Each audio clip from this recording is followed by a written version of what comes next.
Apa yang terlintas dalam pikiran Anda saat melihat kemesraan Prabowo Subianto dan Puan Maharani yang menunggang kuda bersama-sama di Hambalang? Boleh jadi Anda berpikir kemungkinan Prabowo bertunangan politik dengan Puan untuk keperluan Pilpres 2024 akan semakin mendekati kenyataan. Atau sebaliknya, itu baru tembakan pertama, perjalanan masih jauh, panjang dan berliku.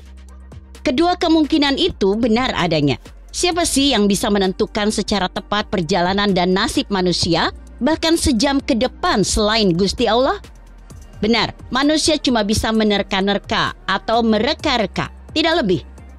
Tetapi adakah terlintas sesosok bayangan dalam pikiran Bapak Ibu sekalian atau saudara-saudara saya di sini? Siapa sesosok bayangan yang terlintas saat melihat kemesraan Prabowo Puan?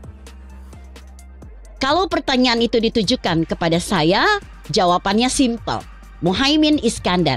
Ya, Caimin. Belum luntur dalam ingatan kita saat Prabowo dan Caimin bertemu dalam sebuah penjajakan politik di kawasan Sentul. Dalam perhelatan mewah bin meriah itu, Caimin dengan sung meriah bergandengan tangan bersama Prabowo mengutarakan kepada dunia bahwa kemungkinan dua partai bernapaskan nasionalis agama itu berkoalisi. Tentu bukan sekedar berkoalisi dalam satu perahu yang sama menuju Pilpres 2024. Tetapi juga yang terpenting khususnya bagi Caimin adalah pertunangan politik dengan Prabowo. Meski datang dengan tawaran tinggi yaitu capres, tapi niscaya ia bisa menurunkan tawaran itu menjadi sekedar wacapres. Karena Prabowo jauh lebih pantas yang menjadi capres.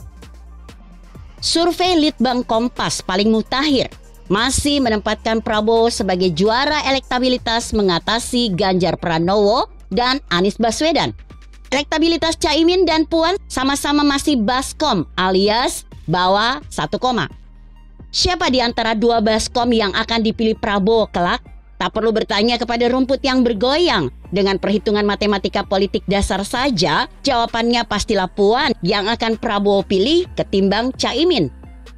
Tidak percaya? Coba simak pernyataan Prabowo di Hambalang saat bertemu Puan yang menyebutkan adanya kemungkinan dirinya berpasangan dengan Putri Megawati Soekarno Putri dalam perhelatan pemilihan Presiden Wakil Presiden 2024 itu. Kalau Anda tanya memungkinkan atau tidak memungkinkan, saya kira ya pasti memungkinkan. Tadi kan demi kebaikan bangsa dan negara, kenapa tidak? Kata Prabowo menjawab wartawan.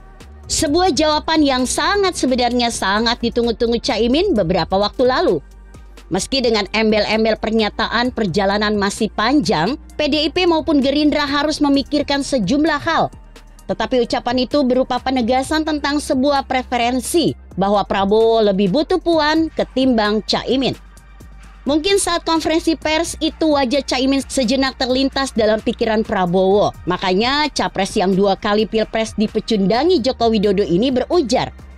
Dari awal, waktu kita juga deklarasikan kerjasama dengan PKB, dari awal kita mengatakan itu juga terbuka. Kita ingin kerjasama yang besar, yang solid. Nah, PKB disebut Prabowo, nama Muhaimin Iskandar atau Caimin tidak.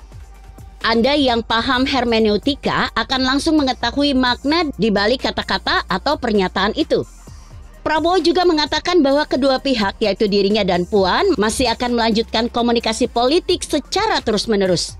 Sedang Puan pun masih akan berkeliling untuk bertemu partai-partai lain. Puan yang kali ini menyosor dan menembak langsung Prabowo yang kebetulan sudah menjomblo sejak lama di Hambalang mengatakan, pihaknya dan Prabowo atau Partai Gerindra memiliki kesepahaman. Jadi hari ini kami berdua, Mas Prabowo dan saya juga kalau boleh disampaikan adalah Partai Gerindra dan PD Perjuangan memiliki kesepahaman dalam membangun bangsa, tuturnya. Puan melanjutkan, kita akan terus menggali satu pemikiran yang sama dan tentu saja pada saatnya akan kita putuskan mana yang terbaik dalam membangun bangsa dan negara di kemudian hari. Niscaya pernyataan Puan yang kelewat telenges ini akan membuat hati Caimin semakin remuk redam, benar-benar tidak berperasaan.